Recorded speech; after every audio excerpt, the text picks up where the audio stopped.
Gente, boa noite a todos.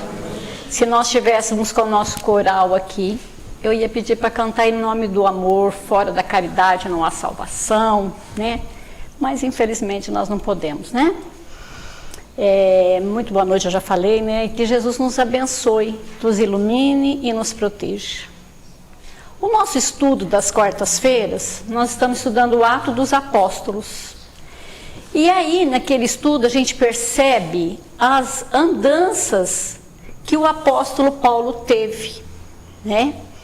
E em muitos lugares ele não podia estar. E quando nesses lugares ele não podia estar, ele escrevia cartas falando orientações sobre a caridade e vários assuntos, né?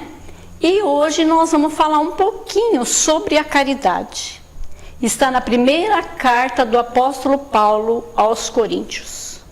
Aí ele diz assim: ainda quando eu falasse todas as línguas dos homens e a língua dos próprios anjos, se eu não tiver caridade, eu serei como um bronze que soa e um símbolo que retine. Ainda quando eu tivesse o dom da profecia, que penetrasse todos os mistérios, e tivesse perfeita ciência de todas as coisas, ainda quando eu tivesse a fé possível, até o ponto de transportar montanhas, se eu não tiver caridade, nada sou. E quando eu tivesse distribuído todos os meus bens para alimentar os pobres, e houvesse entregado o meu corpo para ser queimado, se eu não tivesse caridade, tudo isso de nada me serviria. A caridade, ela é paciente, ela é branda e benfazeja. A caridade não é invejosa, não é temerária, nem precipitada. Não enche de orgulho, não é desdenhosa, não cuida dos seus interesses, não se agasta, nem se azeda com coisa alguma. Não suspeita mal, não se rejubila com a injustiça, mas se rejubila com a verdade. Tudo suporta, tudo crê, tudo espera e tudo sofre. Agora, essas três virtudes, a fé, a esperança e a caridade, permanecem. Mas dentre elas, a mais excelente é a caridade. Com certeza não existe melhor definição sobre a excelência da caridade que o apóstolo Paulo nos deixou. Nela, o apóstolo Paulo coloca acima de qualquer virtude, mesmo acima da fé, da esperança, confirmando de que Jesus, confirmando o dizer de Jesus, que cada um será dado segundo as suas obras. Então, ou seja, ninguém vai fazer por nós conquistas.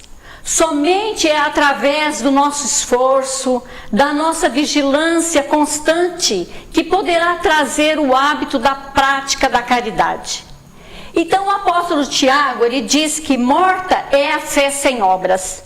E Tiago, ele quer dizer que é inútil ter uma vida religiosa somente baseada em crenças, nas rezas, sem a prática do amor que Jesus nos ensinou, que Jesus vivenciou, que ele exemplificou, afirmando que esta fé é incompleta e infeliz.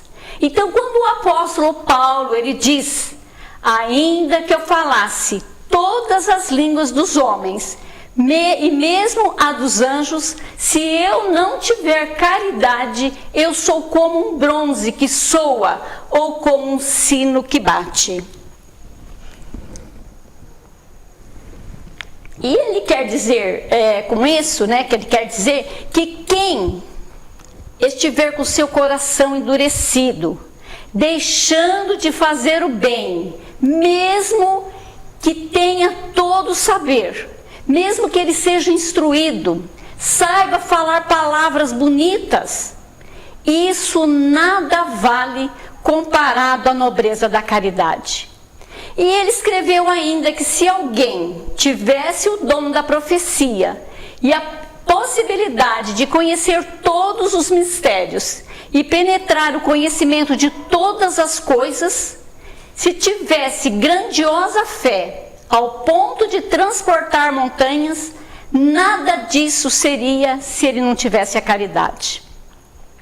E o apóstolo Paulo continua dizendo assim, que se alguém distribuísse os seus bens aos pobres e desse o seu corpo para ser queimado em praça pública, tudo isso seria infortúnio, se essa pessoa não fizesse isso com o espírito animado da caridade. Então, ter um espírito da caridade e agir conforme o apóstolo Paulo nos falou, nós vamos contar assim uma historinha, que essa historinha a gente pegou na internet. Então, ela diz assim, que Ricardinho não aguentou o cheiro delicioso do pão que vinha da padaria. E ele disse assim, ó pai, eu estou morrendo de fome. O seu Agenor, então, não tinha assim um tostão no bolso. Caminhavam desde cedo em busca de um trabalho. Com os olhos marejados em lágrima, ele diz ao filho, filho, tenha um pouco mais de paciência. Mas pai, desde ontem nós não comemos nada. Eu estou com muita fome. Aquele pai envergonhado, triste e humilhado no seu coração de pai, pede para que o filho aguardasse ali na calçada, enquanto ele iria entrar na padaria que estava ali em frente. Ele entra na padaria e tem um senhor ali. Ele diz, meu senhor, eu estou ali fora com meu filho. Ele tem apenas 6 anos de idade. E ele está com muita fome. E eu não tenho um tostão para que eu possa comprar o pão para ele. Pois eu saí desde cedo à procura de um emprego e nada encontrei. E eu lhe peço, em nome de Jesus, me forneça um pão para que eu possa matar a fome do meu filho. Em troca, eu posso varrer, lavar pratos, lavar copos ou outro serviço qualquer que o senhor precisar. O seu Amaro, o dono da padaria, estranha aquele homem de semblante calmo, sofrido, que ele pedia comida em troca de um trabalho. Então ele fala para o senhor, vai lá e chame seu filho.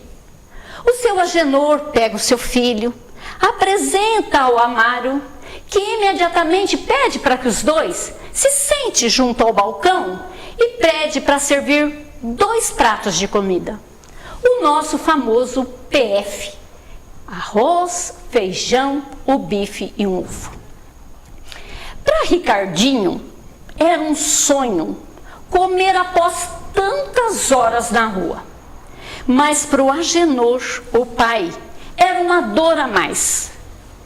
Aquela comida maravilhosa fazia com que ele lembrasse da sua esposa, dos seus 2 filhos que ficaram em casa com apenas um punhado de fubá. Grossas lágrimas desciam dos seus olhos já na primeira garfada.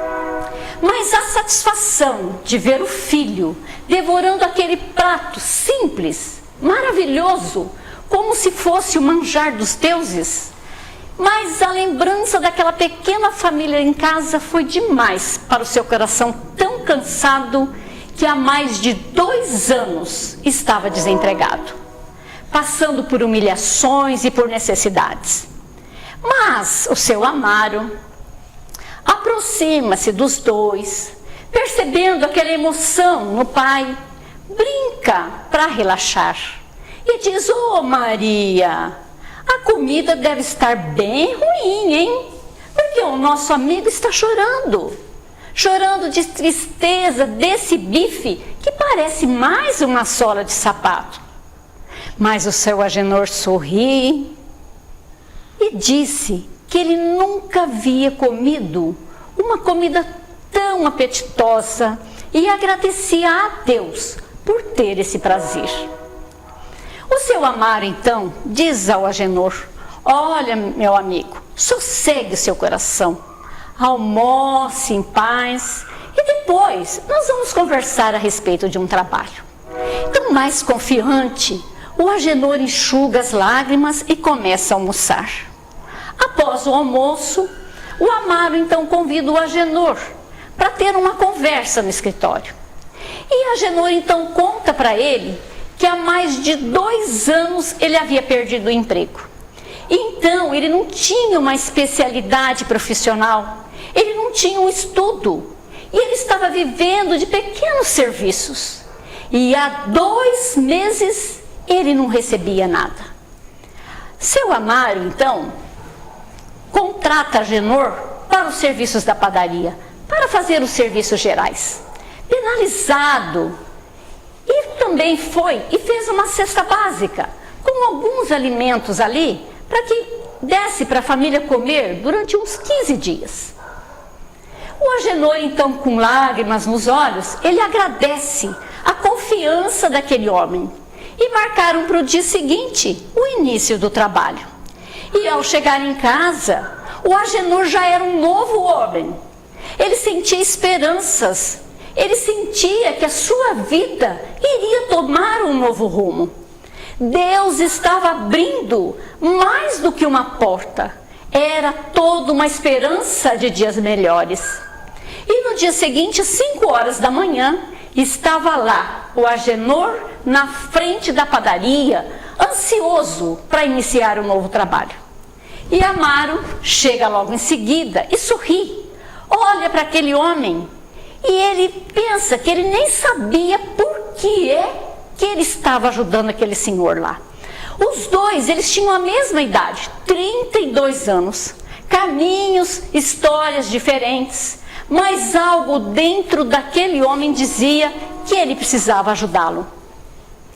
Amaro não se enganou com o Agenor, porque durante 1 ano o Agenor foi o mais dedicado trabalhador, honesto, extremamente zeloso, cuidadoso com seus deveres. E um dia então, o Amaro chama o Agenor para ter uma conversa e diz a ele assim, que lá perto da padaria, abriram uma escola de alfabetização de adultos, um quarteirão para cima da padaria, e ele fazia questão que o Agenor fosse estudar. E o Agenor disse que nunca ele se esqueceu do primeiro dia de aula. Mãos trêmulas nas primeiras letras, emoção na primeira carta. Só que se passaram 12 anos. Nós vamos encontrar agora o doutor Agenor Batista de Medeiros, advogado, abrindo seu escritório para os seus primeiros clientes. E ao meio-dia, ele desce para tomar um café na padaria do amigo. Amaro fica impressionado em ver o antigo funcionário tão elegante. Se passaram mais 10 anos e agora o doutor Agenor Batista, já com uma clientela misturada, os mais necessitados que não podiam pagar, mas ele também tinha aqueles clientes que pagavam muito bem. E ele resolve então abrir uma instituição, a Casa do Caminho, que oferece refeição aos desempregados, aos andarilhos, sempre na hora do almoço. Mais de 200 refeições são servidas diariamente naquele lugar, que é administrado agora pelo seu filho Ricardinho, o nutricionista. Tudo mudou, tudo passou, só que a amizade daqueles 2 homens, o Amaro e o Agenor, impressionava a todos que conheciam um pouco da sua história. Cada um deles agora contavam com 82 anos. Desencarnaram no mesmo dia, sentindo que tinham cumprido com o seu dever. Ricardinho mandou gravar na frente da Casa do Caminho, que o seu pai fundou assim com tanto carinho, a frase: um dia eu tive fome e você me alimentou. Um dia eu estava sem esperanças e você me deu um caminho. Um dia eu acordei sozinho e você me deu Deus. E isso não tem preço. Que Deus habite em seu coração e alimente a sua alma. E que te sobre o pão da misericórdia para estender a quem precisa. Allan Kardec, no Evangelho segundo o Espiritismo, ele estabeleceu a máxima: fora da caridade não há salvação, esclarecendo que ela se apoia sobre um princípio universal e abre a todos os filhos de Deus o acesso à felicidade suprema. Nada exprime melhor o pensamento de nosso Senhor Jesus Cristo, nem melhor resume os deveres do homem do que essa máxima lapidar: fora da caridade não há salvação, que tem origem divina e a essência do mais puro cristianismo. A prática da caridade, ela guarda íntima relação com as palavras de nosso Senhor Jesus Cristo, quando se sintetizou os 10 mandamentos, nesse mandamento maior, que é amar a Deus sobre todas as coisas e ao próximo como a si mesmo. E rematou que nele está contido as leis e os profetas. Então, para ser caridoso, é necessário a ação da vontade. E para fazer o mal, muitas vezes, suficiente é a inércia e a negligência. O Evangelho é um repositório de ensinamentos, os mais edificantes sobre a caridade.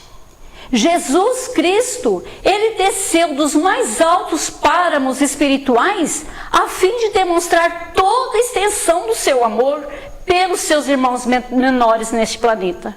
As numerosas curas feitas por Jesus, operadas, e os ensinamentos vividos por eles, ministrados, foram demonstrações inequívocas da mais pura caridade. Depois de... eu já ia embalar. E então agora a gente vai contar uma outra historinha que também a gente pegou na internet.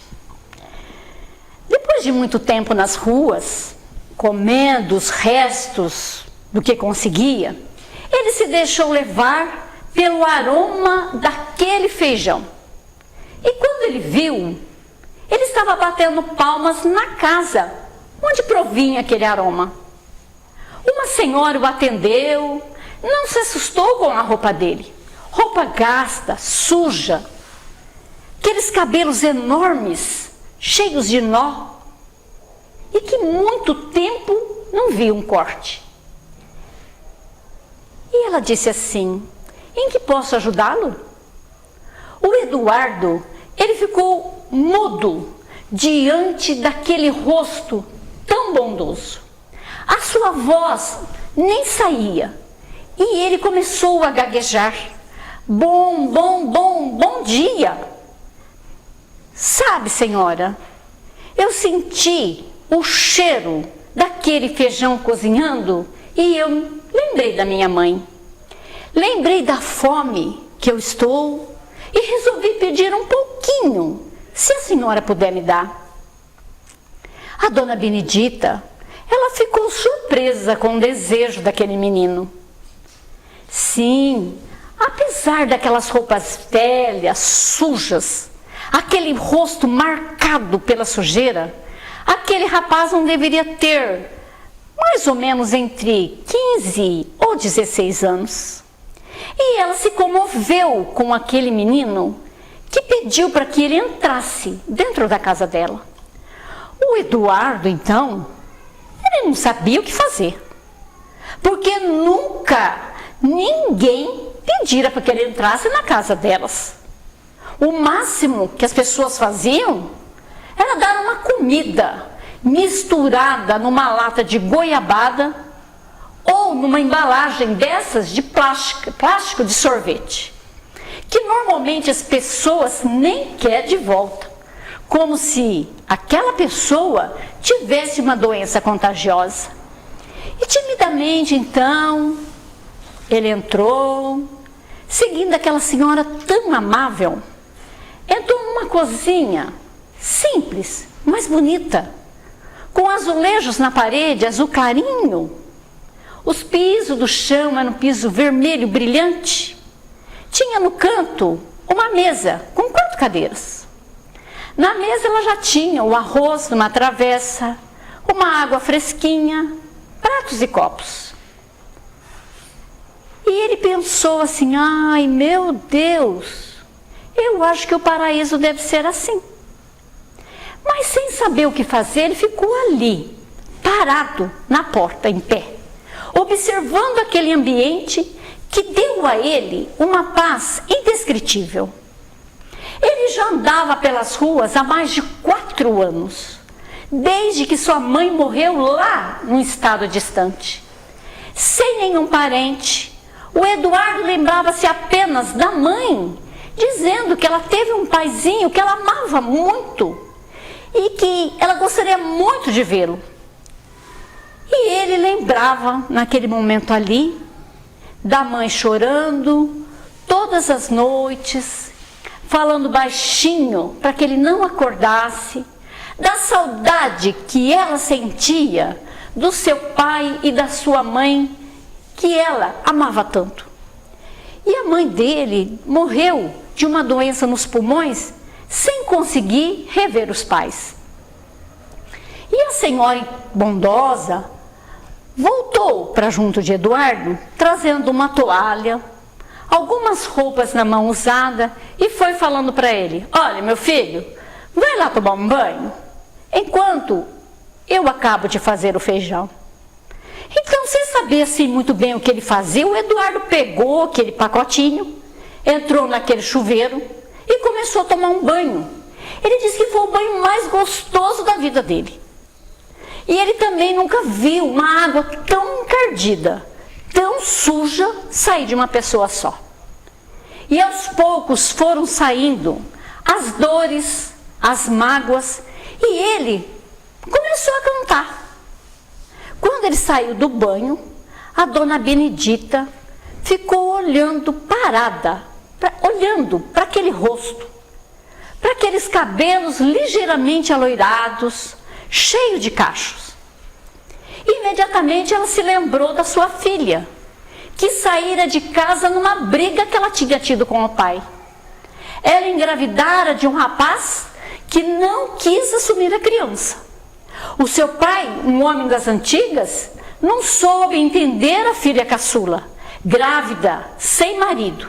E num gesto inesperado, ele mandou ela embora de casa. Os dois discutiram muito.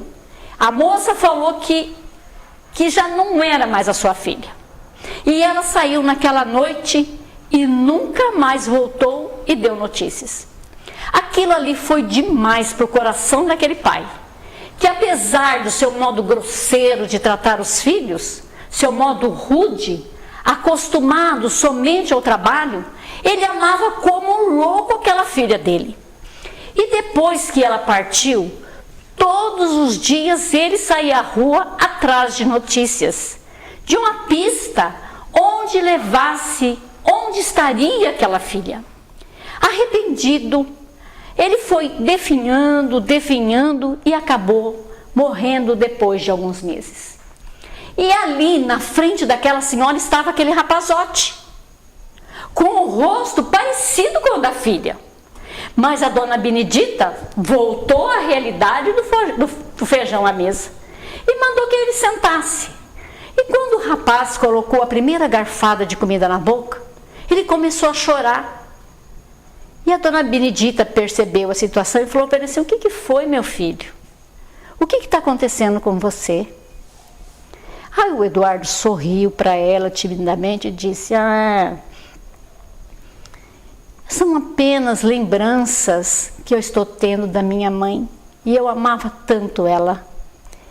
Então eles ficaram ali em silêncio, comeram, e a senhorinha percebeu o apetite daquele rapaz e pegou e serviu ele mais 2 vezes a comida.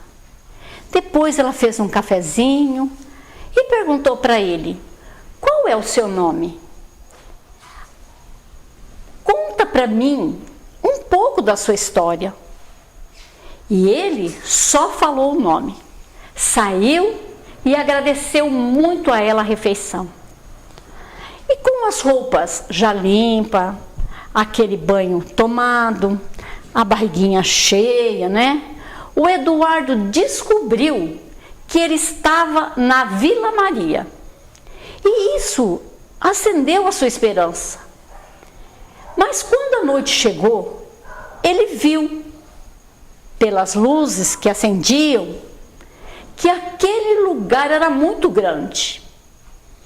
E sem maiores detalhes do avô, da avó, que ele nunca tinha visto, ele imaginou assim, que seria impossível encontrar os parentes dele ali em Vila Mariana. E enquanto isso, a dona Benedita estava lá no seu quintal, observando a noite. Ela faz isso todas as noites, desde que sua filha sumiu de casa. Sempre olhando para o céu, ela sempre nota que tem uma estrela que se destaca das outras. E é para essa estrela que ela se dirige há vários anos, como se ela conversasse com a própria filha. E nessa noite o seu coração estava muito inquieto. Aquele rapaz, aquela fisionomia, mexeu com seus sentimentos. E ao olhar naquela estrela favorita, ela notou que aquela estrela ficava girando, brilhando com um brilho muito intenso. E ela imediatamente reviu a imagem de Eduardo e ficou pensando. No dia seguinte, ela saiu muito cedo de casa. Saiu à procura daquele jovem. Passou por ruas, perguntando se alguém tinha visto um andarilho. Começou a descrevê-lo. E ela o encontrou. Encontrou numa praça, sendo abordado por 2 policiais que o agarravam com ares de poucos amigos. Então ela o chamou pelo nome. E ao olhar para ela, os policiais soltaram rapidamente ele e perguntaram para ela: a senhora o conhece? Ela disse: sim, eu conheço sim. E aí o menino foi solto. O Eduardo então agradeceu a gentileza da dona Benedita e ela falou para ele: sente-se aqui nesse banco, meu rapaz. Eu quero que você conte para mim a sua história. Então, conforme ele ia contando a história, a mulher percebia os pontos em comum com a história da sua filha.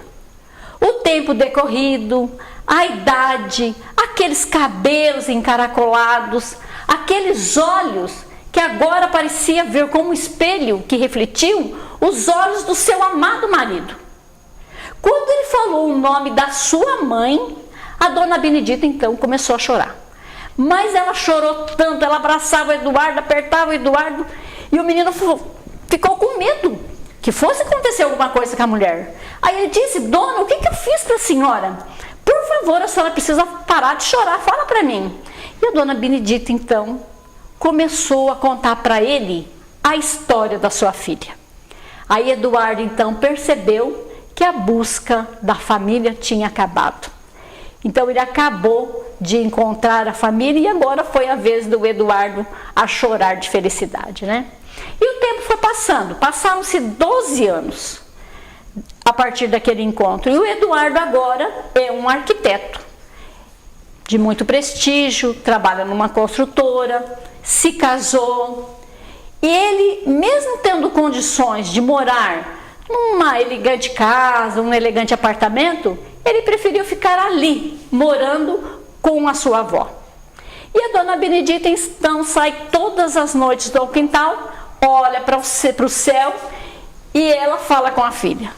E agora ela tem a certeza de que o pai e a filha se encontraram lá na pátria espiritual, onde o amor venceu e vencerá sempre, né? Essa felicidade, assim, ela só foi possível por causa do espírito da caridade daquela mulher, do amor daquela senhora, que de mente aberta, de coração puro, ela acolheu aquele menino de rua, menino sujo, maltrapilho, para encontrar aquele próprio neto desconhecido e perdido. O Emmanuel, ele nos traz uma mensagem que nos esclarece, que se chama qualificação espírita. Adotando a caridade por base de todas as aspirações e instituições, o espírita evangélico em tudo patenteia as marcas do caráter cristão e dá testemunho. E por isso se mostra sincero sem agressão, paciente sem preguiça, digno sem orgulho, generoso sem desperdício, alegre sem abuso, enérgico sem dureza, tolerante sem exagero. Informado de que fora da caridade não há salvação e compreendendo que salvar essencialmente significa livrar da ruína ou perigo, dá ao espírita a virtude, a divina virtude, desde o mais singelo recurso da beneficência até o mais profundo traço do próprio caráter, demonstrando ao mundo, conforme os preceitos do Cristo, que se as boas obras constituem a educação da caridade, os bons exemplos formam a caridade da educação. Então, que possamos todos nós, que vivemos com o conhecimento do Espiritismo, que saibamos vivenciar os seus preceitos, porque fora da caridade não há salvação. Muito obrigada a todos e muita paz.